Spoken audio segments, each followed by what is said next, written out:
Seven cup cake అంటే శనగపిండి కానీ మైదాతో కానీ చేసుకుంటే బాగుంటుంది. శనగపిండితో అయితే ఒక కప్పు శనగపిండి, ఒక కప్పు పాలు, ఒక కప్పు నెయ్యి, ఒక కప్పు కొబ్బరి, ఒక కప్పు కొబ్బరి,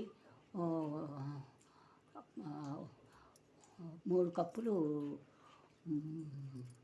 3 కప్పులు పంచదార, 3 కప్పులు పంచదార ఇవి వేసి పాలు మరుగుతూ ఉండగా ఇవన్నీ వేసి అలా పాకం వచ్చే వరకు తిప్పాలి. దాన్ని తిప్పితే మైసూర్ పాకంలాగా ముద్దగా దగ్గర పడిపోయి పాకం వస్తుంది. అప్పుడు పళ్ళకి నెయ్యి రాసి కప్పు నెయ్యి వేయాలి. కప్పు నెయ్యి, 3 కప్పులు పంచదార, ఒక కప్పు మైదా కానీ శనగపిండి కానీ,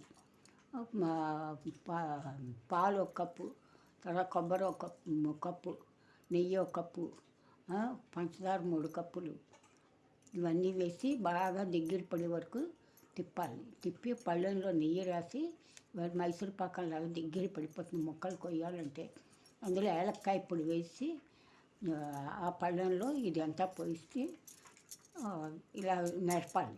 నేర్పి దాని మీద జీడిపప్పు, బాదం, కిస్మిస్ ఇవన్నీ వేసి వేయించి ఉంచుకోవాలి ముందు. అన్నీ వేసి ముక్కలు కట్ చేసుకుంటే ఇది 7 కప్ కేకు.